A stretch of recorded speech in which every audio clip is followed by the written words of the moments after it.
It has been hotly argued that such a menace would offer the last best hope for peace by uniting mankind against the danger of destruction by creatures from other planets or from outer space. Experiments have been proposed to test the credibility of an out-of-the-world invasion threat. It is possible that a few of the more difficult to explain flying saucer incidents are of this nature. The thrust of the second threat is to unite mankind against a common enemy. The escalation of the UFO mystery requires careful media control. The threat must also dovetail into the agenda for a one-world government. Everything that Iron Mountain proposes in all of their substitutes will lead into a one-world government. And that is the whole nature of it. There has been a tremendous amount of interest in UFO activity. Many, many books have been written about it. The average Christian, I believe, probably poo-poos the whole subject, but we believe here at CIA they're making a tragic mistake when they do that, because the Bible does mention some things that would tend to imply very strongly that UFOs are in fact real and will be a latter-day occurrence, just before the end and just before the return of Jesus Christ. As you can see, here's a book for Christians, UFO End Time Delusion. It is part of the grand delusion that God is going to cast down upon man for the rejection of Jesus Christ in the end.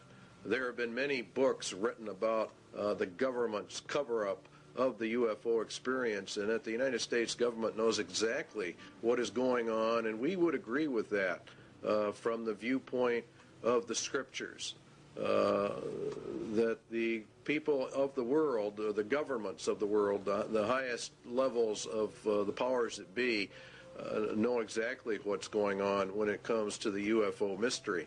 They do because their mind is controlled by Satan, and he is the author of all of this. It's part of the grand delusion in the end.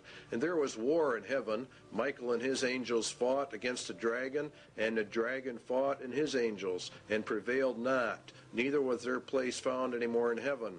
And the great dragon was cast out, that old serpent, called the devil and Satan, which deceived the whole world. He was cast out into the earth, and his angels were cast out with him. Now Satan was cast down to earth, and we were to observe it from here. It would appear as though he came down from heaven.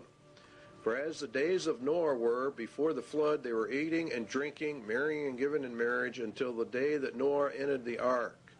Now Jesus said, so shall it also be. And the days of Noah were quite a few. He lived 950 years before and after the flood. He was there when man began to multiply on the face of the earth, and daughters were born unto them. And the sons of God saw the daughters of men that they were fair. Now, the book of Enoch gives us some information about that. It happened after the sons of men had multiplied in those days, that the daughters were born to them, elegant and beautiful. And when the angels, the sons of heaven, came down, you see, they took wives, each choosing for himself, whom they began to approach, and with whom they cohabitated, and teaching them sorcery and incantations.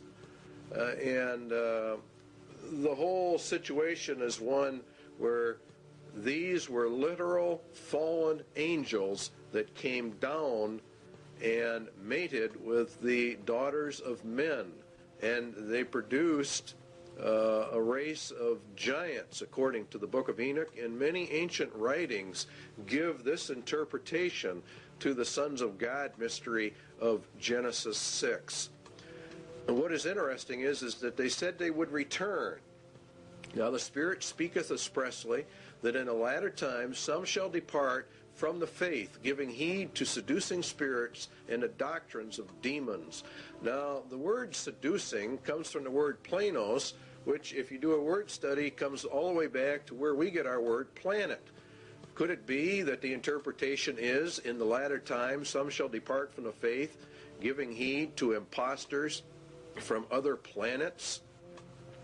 That would be the most literal translation, and that is also exactly what is happening.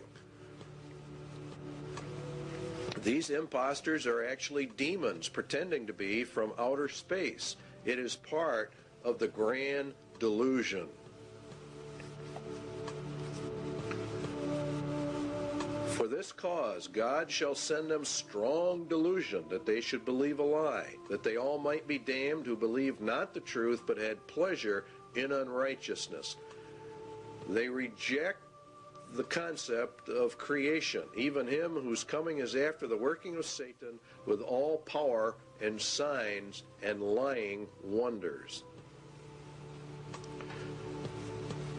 This would result in UFO contacts of the first, second, and third kind, as Satan sends his advance guard to prepare man for the grand delusion.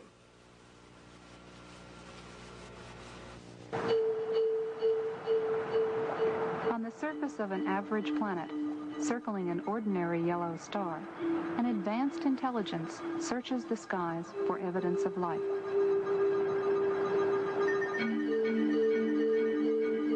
Directed by even higher intelligence, machines with brains of silicon patiently sift through faint shards of radio data for the unmistakable signal that will indicate the first sign of life beyond Earth. Now plans for the most sophisticated SETI search ever focus on the Goldstone Deep Space Communication Complex in California's Mojave Desert. It is the site of tests for a possible future NASA project, one not yet funded. The full-scale NASA system, when operational in the next decade, would be billions of times more powerful than the sum of all previous searches. For Carl Sagan, a proponent of SETI for many years, this technical progress has made the present unique. For the first time, we're mustering substantial, sophisticated, serious scientific searches for extraterrestrial intelligence. There's never been a time like that before. So there is some chance that in the next few decades we will get a signal from some spectacularly distant, spectacularly exotic civilization, and everything on Earth will, as a consequence, change. That is possible.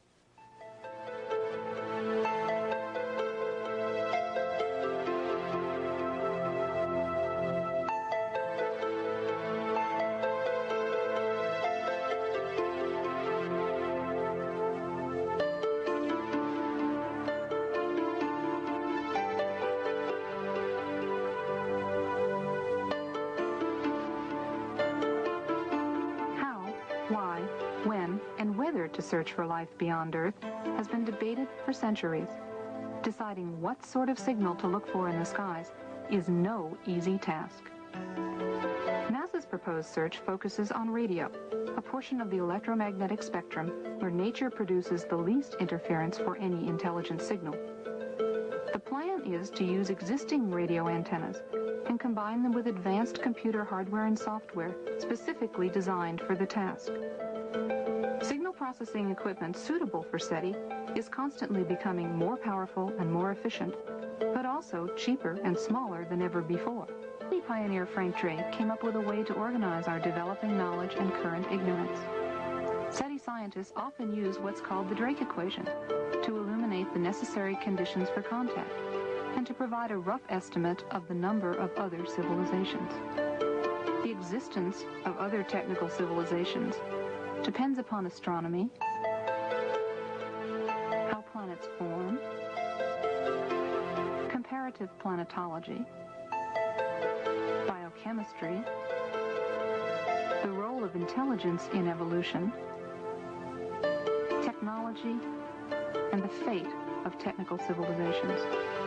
So SETI becomes a way to test our theories of the origin and evolution of the universe and the place of life within.